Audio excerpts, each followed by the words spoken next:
ಮಾಡಿರುವಂತಹ ರಾಷ್ಟ್ರ. ಅರಕಲಗೂಡು ಬ್ಲಾಕ್ ಕಾಂಗ್ರೆಸ್ ಸಮಿತಿ ಅಧ್ಯಕ್ಷರಾಗಿ ಕಬ್ಬಳಿಗೆರೆ ಗ್ರಾಮದ ಕೆಟಿ ಸೋಮಶೇಖರ್ ಹಾಗೂ ವಿಧಾನಸಭಾ ವ್ಯಾಪ್ತಿಯ ಹಳ್ಳಿ ಮೈಸೂರು ಹೋಬಳಿ ಬ್ಲಾಕ್ ಕಾಂಗ್ರೆಸ್ ಅಧ್ಯಕ್ಷರಾಗಿ ರಾಜೇಗೌಡ ಅವರನ್ನ ಕೆಪಿಸಿಸಿ ಅಧ್ಯಕ್ಷ ಡಿಕೆ ಶಿವಕುಮಾರ್ ನೇಮಕ ಮಾಡಿದ್ದು ಪಕ್ಷದ ಬಲವರ್ಧನೆ ಮತ್ತು ಸಂಘಟನೆಗೆ ಶ್ರಮಿಸುವಂತೆ ಸೂಚಿಸಿದ್ದಾರೆ. ನೂತನವಾಗಿ ಬ್ಲಾಕ್ ಕಾಂಗ್ರೆಸ್ ಅಧ್ಯಕ್ಷರಾಗಿ ಆಯ್ಕೆಯಾದ ಕೆಟಿ ಸೋಮಶೇಖರ್ ಮತ್ತು ರಾಜೇಗೌಡ ಅವರನ್ನ ಪಟ್ಟಣದಲ್ಲಿ ಮಂಗಳವಾರ ಸಂಜೆ ಕಾಂಗ್ರೆಸ್ ಕಾರ್ಯಕರ್ತರು ಹರ್ಷೋದ್ಗಾರಗಳೊಂದಿಗೆ ಬರಮಾಡಿಕೊಂಡರು. ಅನಕ್ರು ವೃತ್ತದಲ್ಲಿ ಪಟಾಕಿ ಸಿಡಿಸಿ ಸಿಹಿ ವಿತರಿಸಿ ಸಂಭ್ರಮಾಚರಣೆ ನಡೆಸಿದರು. ಈ ವೇಳೆ ಸೋಮಶೇಖರ್ ಹಾಗೂ ರಾಜೇಗೌಡ ಮಾತನಾಡಿ, ಪಕ್ಷ ವಹಿಸಿರುವ ಜವಾಬ್ದಾರಿಯನ್ನ ಕಾರ್ಯಕರ್ತರು ಹಾಗೂ ಮುಖಂಡರನ್ನ ವಿಶ್ವಾಸಕ್ಕೆ ತೆಗೆದುಕೊಂಡು ಕ್ಷೇತ್ರದಲ್ಲಿ ಪಕ್ಷವನ್ನ ಸಂಘಟಿಸಿ ಮುಂದಿನ ಚುನಾವಣೆಯಲ್ಲಿ ಕಾಂಗ್ರೆಸ್ನಲ್ಲಿ ಜಯಗಳಿಸುವಂತೆ ಕಾರ್ಯನಿರ್ವಹಿಸುವುದಾಗಿ ಹೇಳಿದರು.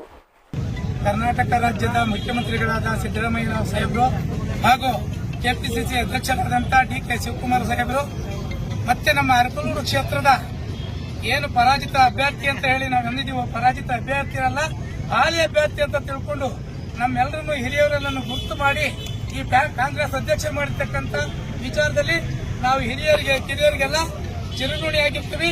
ಪಕ್ಷ ಕೊಟ್ಟಂತ ಕೆಲಸವನ್ನು ನಿಭಾಯಿಸಿಕೊಂಡು ಅವರಿಗೆ ಕೀರ್ತಿ ತರುವಂತಹ ಕೆಲಸವನ್ನ ಮಾಡಿ ಒಂದು ಮಾನ್ಯ ಮುಖ್ಯಮಂತ್ರಿಗಳಾಗಿರ್ತಕ್ಕಂಥ ಶ್ರೀಯುತ ಸಿದ್ದರಾಮಯ್ಯನವರ ಆಶೀರ್ವಾದಗಳಿಂದ ಹಾಗೂ ಕೆಪಿಸಿಸಿ ಅಧ್ಯಕ್ಷರಾಗಿರ್ತಕ್ಕಂಥ ಡಿಕೆ ಶಿವಕುಮಾರ್ ಅವರ ಆಶೀರ್ವಾದ ಹಾಗೆ ನಾನೊಬ್ಬ ಸಾಮಾನ್ಯ ಕಾರ್ಯಕರ್ತನ ಗುರುತು ಮಾಡಿ ಇವತ್ತು ಬ್ಲಾಕ್ ಕಾಂಗ್ರೆಸ್ ಅಧ್ಯಕ್ಷನಾಗಿ ಆಯ್ಕೆಯಾಗಲಿಕ್ಕೆ ನಮ್ಮ ಕ್ಷೇತ್ರದ ಪರಾಜಿತ ಅಭ್ಯರ್ಥಿಯಾಗಿರ್ತಕ್ಕಂಥ ಶ್ರೀಯುತ ಎಚ್ ಪಿ ಶಿವರೇಗೌಡರು ನನಗೆ ಸಹಕಾರ ನೀಡಿದ್ದಾರೆ.